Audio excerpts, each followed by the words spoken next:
Everybody, good morning, good afternoon, good evening, and welcome to What's the Point? Interviews, discussions with mission-based entrepreneurs, people who have a clear focus as to where they're going, what they're doing, and finding out where that comes from, how that impacts what they do, and ultimately, find out more about what the point of their business is. My name is Andrew Miller from Business Enjoyment, and I'm a strong believer that the society that we're in creates these myths that we should all be just driving after money all the time. And it's my belief that causes a lot of the issues and the challenges that we face, and that life should be about much more than that. If you've not seen it already, I would invite you, suggest you have a little look at my TEDx talk, and check that out. More Than Just Money, which goes through a lot more about what I'm talking about, and demonstrates also how purpose is a big part of what really lies behind business enjoyment. So do check that out, and if you want to pick up my ebook at the same time, then feel free to do that too. That's free as well. Anyway, let's get on with today's guest, which is Abby Foreman, who's a nutritional therapist specializing in hormonal arena. Clearly an area that I am not an expert in, and will not pretend to be, and that's why I bring people in who know a lot more about these things than I do. So let's bring her on board and let's find out what is the point of Abby Foreman. And bring her on now. Hi, Abby. How are you? Hi, I'm well, thank you, Andrew. How are you? Very good, thank you. Yes, a nice, cool, balmy evening to get things underway, and opportunity for a nice conversation, I hope. Yeah, I'm finally in my loft space. I haven't been here for the past few days, but it's a bit cooler today. Well, you've been away, hasn't you? So you've had an opportunity to have a bit of a break, which is fantastic. Yes, yeah. So that has been nice. So yep, I'm back and just had a day with clients, and now chatting with you. Beautiful. Okay, so let's get into it. And by the way, if there's anybody watching live, those that you are watching live that are interested, hopefully you should be able to post some comments. If you want to ask any questions at any stage, please do stick them in, and I'll get them across to Abby. But let's move across to you, and just so we get more about you, know more about you, Abby. What is your mission? So my mission, Andrew, is to create a world that recognises the power of female physiology and the important role it plays in our long-term health. And I believe that starts with education, which is why I do what I do. Excellent. I mean, it's yeah, nice, clear, nice, strong, nice, powerful thing, and as you say, educating people to help them be more aware of what's going on. That's the main thing, because the more we understand stuff, the more we can make informed choices. Yeah. Excellent. Yeah, exactly. So why is this mission so important to you? I think it just comes with my experience as a nutritional therapist over the last several years, but also my own personal experience. I just think female physiology is misunderstood. Um, we are kind of raised to feel like our hormone cycle or our periods are something that shouldn't be talked about. We should maybe be a bit ashamed of them or be dreading them. And actually, it takes us away from our innate physiology and stops us reading really important signs that our body's given us as an insight into our health. So I suppose I was really opened up to this when I was diagnosed with endometriosis several years ago, or started becoming ill. I suppose I wasn't diagnosed back then, but I started becoming really ill. And I think I was just opened up to the world of female health and the struggles we have, especially when we're working with the medical system, and then just kind of that societal expectation in general. So I went through kind of the medical diagnosis process whilst I was really ill with my endometriosis, and female physiology is just misunderstood, unfortunately.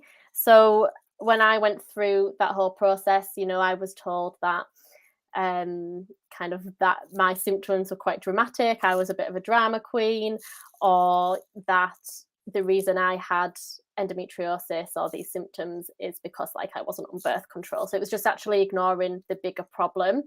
But luckily, I was studying nutrition at the time, so I knew the impact that nutrition could have on endometriosis, but also just general female health. So I started to do more research and dive into the role of nutritional biochemistry and female physiology.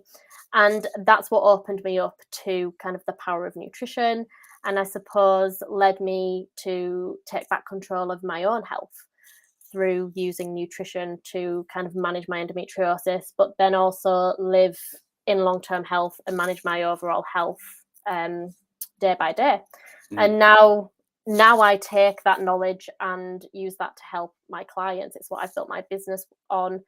And now I'm helping women, banish period pain, banish PMS, deal with irregular cycles, so cycles that were once completely missing.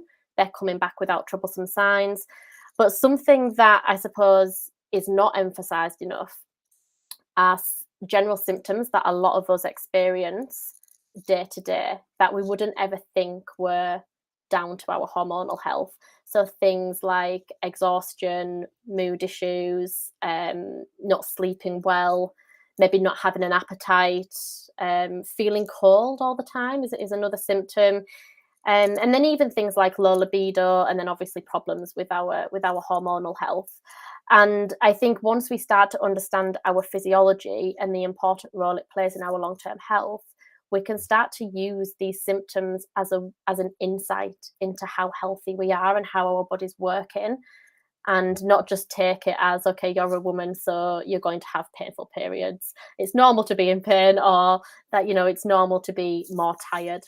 And actually use that information to get to know our bodies better. Yeah, because it's one of these cliches. It's the butt of a joke. It's a standard sort of routine that is sort of like, time of the month, all that kind of thing, which is just a throwaway, easy gag for people to have. The truth is, what you're saying is that it doesn't have to be like that. You can manage those situations. Yeah, and I suppose it's what contributes to that. What contributes to women being hormonal, or like, just the time of the month. And I just think, from more of like a societal perspective, women are have much more of a tendency to put everyone and everything else before them. Yeah. And then we're suffering with like not sleeping well, waking up tired, having these mood fluctuations, feeling having brain fog, and then struggling to make decisions, never mind all of the actual conditions that we could be diagnosed with.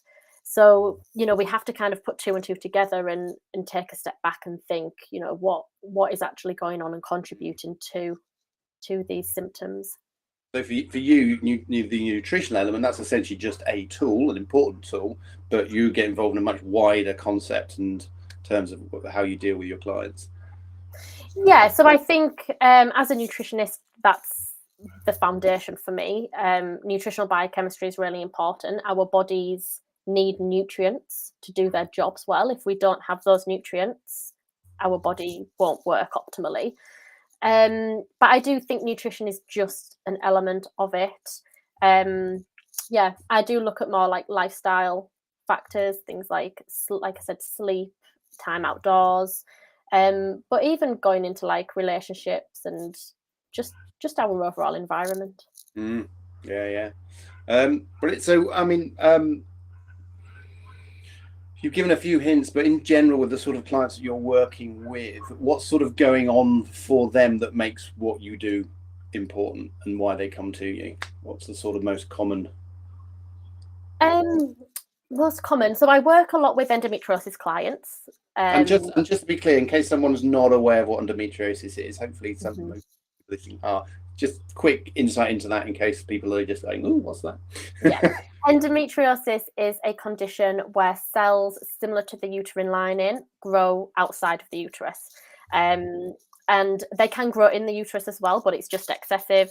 And then, so you can find the uterine lining on the ovaries, on the liver, on the bowels, on the even on the lungs. It's been found. So it's quite a chronic, debilitating condition, and it can take a lot of time for women to be diagnosed, over several years. And I suppose this leads nicely into your question, because I do work with a lot of endometriosis clients.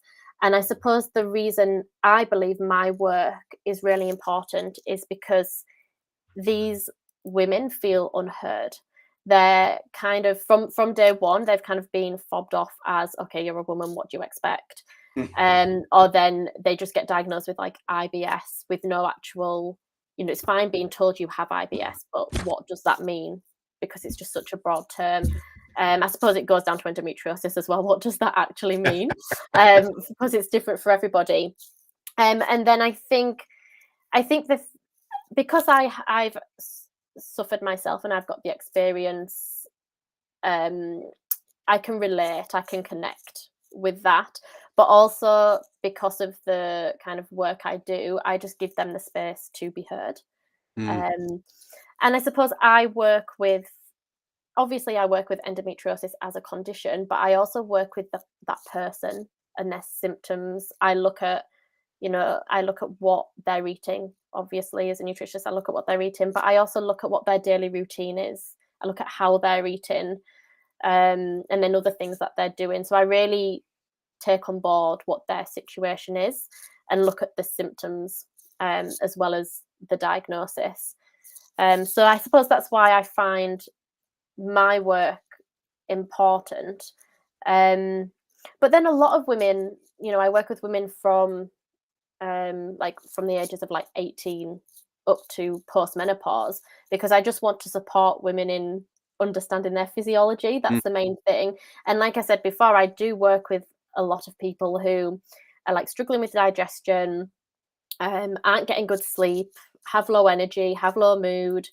And even just after a few sessions, I help them understand why that is. Like, I would help them understand how their body's working, but also how the food they're eating and the way they're living is contributing to that.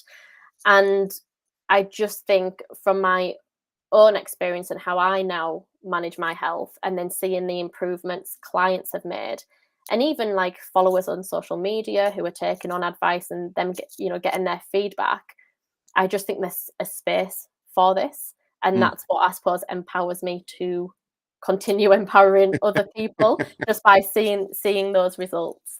And what sort of changes have you seen with some of the people you work with in terms of them finding their power and taking control of their lives?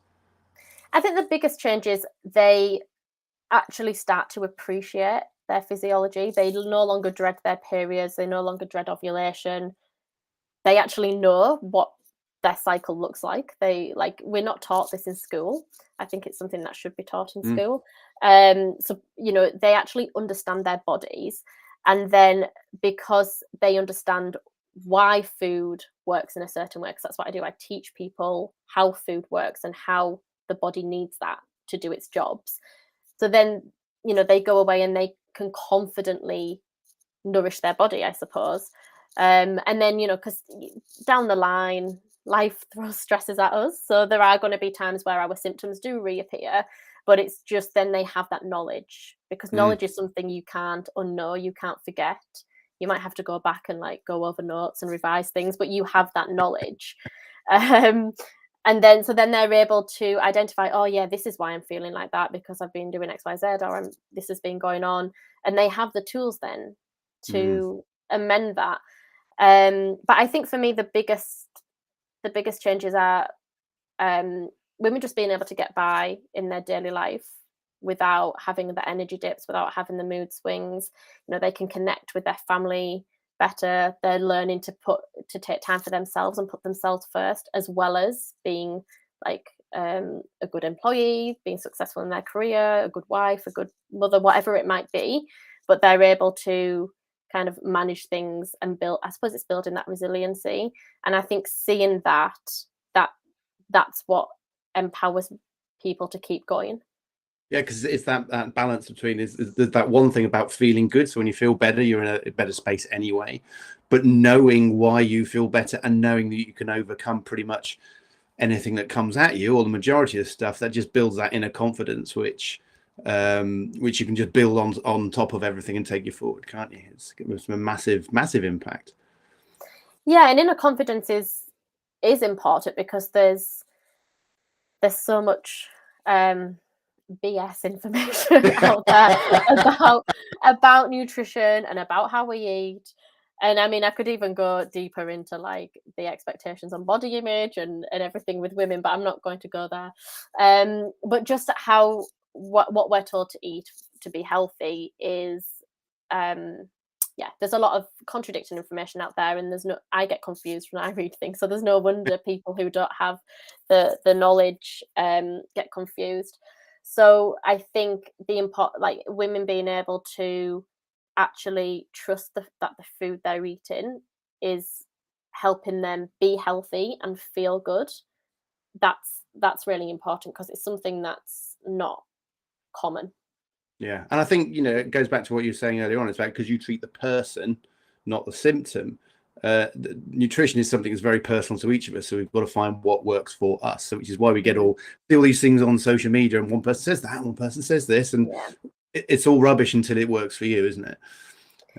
Yeah, and there's there's things that work for you, but do they work long term? That's the difference. Like short term wins are not always, well, I would say in pretty much all cases, lead to long term issues. Because that's what I'm looking for. I'm looking for longevity and just helping people build that toolkit, like I said, that they can always go back to. Yeah. So on the subject of toolkit, and with the caveat that anything too generalized has to be tested, but within that, are there some tools or things that you could pass on to people that they could take away and start thinking about now, 2 or 3 that you could throw out for people? Yeah, I think the main thing is to always know that you have more control than we're made to believe. We definitely have more control over our bodies, and to acknowledge the importance of our female physiology for our long-term health. Something I would recommend to start doing is kind of tracking your cycle if you don't already. There's some great resources out there. It's something called fertility awareness method. It's nothing necessarily to do with fertility.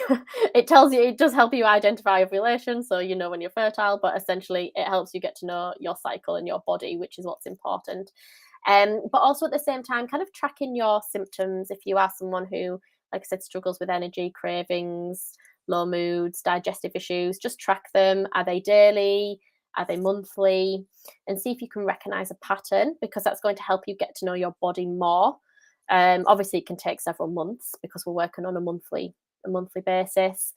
And then nutrition-wise, it's really hard to just choose one thing. But the main thing I would say is to take it back to basics and start eating a traditional diet. So just looking at things that have either been grown on the land or raised on the land. So, looking at your daily and weekly meals and seeing how many of them have fresh, ripe, seasonal fruit, fresh, seasonal vegetables, plenty of things like dairy, eggs, animal, like meat, fish, shellfish.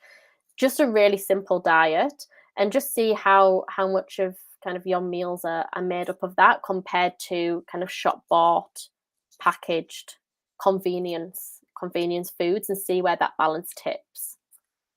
So kind of get a neutral level that you can go and the problems might be all the stuff we're eating, but get something we know is healthy, and then you can start experimenting from there to add and take away and see what the impact is.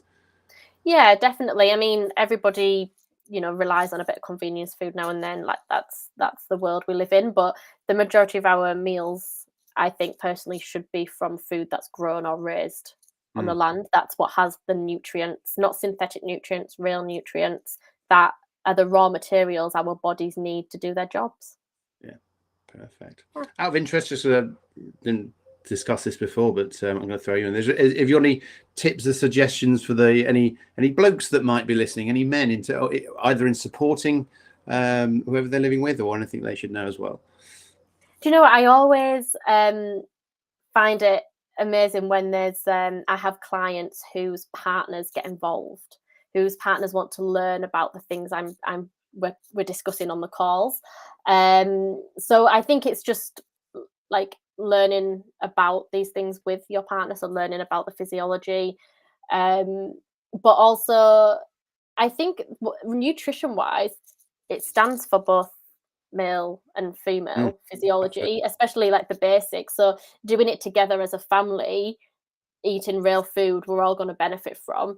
So I suppose it's just been that support system, and rather than saying, "Oh, you're just hormonal," or maybe understanding there's probably a little bit more to it, bit more to it than that. But I think it comes down to education again, and the more we learn, the more we can educate our partners or our children or our parents, whoever it might be, male or female. Beautiful. And how about yourself? What sort of new and exciting things are going on for you right now? So I've just taken on a couple of new clients, which is exciting, coming back off holiday. So I've had a couple of calls with them today. That was nice. But I have recently just launched two new services, actually. There's the Hormone Club, which I've been working on for quite a while. It's essentially a monthly membership, an affordable monthly membership. So it's below £10, £8.97. And it essentially is a community that is changing the narrative on female health, essentially, how we're understanding female health. So there's my 60-minute female hormone masterclass, which teaches you about the hormone cycle. It talks through the stages of the hormone cycle, but we also go into different symptoms, and I help you identify maybe what could be going on for you. Maybe not you personally, Andrew, but anybody who's watching. And it's you get monthly recipes, you get monthly nutrition and hormone articles. There's a happy period toolkit, which is full of things like lifestyle advice, nutrition advice, just to help you have a healthier period.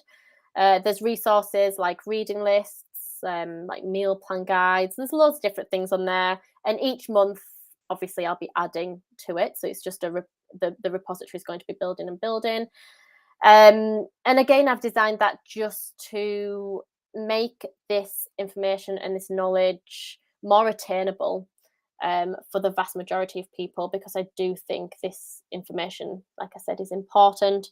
So that's why I've made it more affordable than like my one-to-one services. There's a live Q&A as well each month with the Hormone Club, so people can come and ask their own personal questions to me. So I'll be there answering those. The early bird doors for that are actually open. So it's been the early bird week. Well, I've got a link, so let me just bring that up. Oh, perfect. Yes, there we are. I wonder if I move me away. Let's. Yes, that's come up. So because it's the early bird week, there is like a VIP wait list. When you sign up to that, you get an email with all of the information plus an exclusive bonus, which is a new Foundations of Nutrition course, which I've just put together. So that's the second thing I've launched. But you get the Foundations of Nutrition course completely free. So it's lifetime access. And that's essentially just a self-led course, which outlines the foundations of nutrition.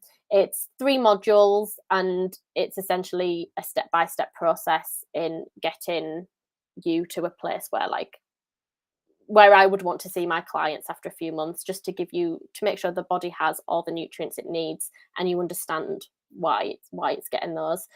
So you get that free as part of the early bird opening up until this Sunday, so Sunday the 24th, and that's open until 12 p.m. So 12 o'clock midnight on Sunday. That's UK time as well. So yeah, that's what I've got going on at the moment. So just to check with that link, so the let's bring us back in there. Swapped over. Gosh, that's nice. So if they click on that button, click on that link, click on that button, they just go to a wait list. They put their details in, and then when it opens, are they paying anything at that point, or? No, don't pay anything. That link just asks you to put your name and your email address in. when that's submitted, they will get an email straight away within 5 minutes or something, that says all the information they need about the Hormone Club with the links through to signing up. And then they also get a discount, the discount code to get the Foundations of Nutrition course for free. Yeah. That's, I mean, that's a ton of value, with the tips, information, recipes, Q&As, plus the course. Sounds pretty good. Yeah, I've had some good feedback so far. I've had current and past clients trialing it. So, for the past few months, I've been building on their feedback. Beautiful. Thank you, Abby. That's been really useful information. So, is there any final thing you want to just wrap up with before we go? Not really. I suppose I just want to. I hope this conversation has encouraged people out there to get to know their body a bit more and to just contribute to that conversation that I think needs to be had about the importance of female physiology. Yeah, and I think it's that key thing where it's sort of been drummed into people's head that it's a thing that can't be changed, that you are at the mercy of your body, and that's just not true. Do the right things. There's some work involved, but you can take control of these things, of your body, of the way that it works, and forge a path forward that's going to be much more freeing and powerful. Yes, exactly. We always have more control than we're led to believe, I think. Yeah. Brilliant.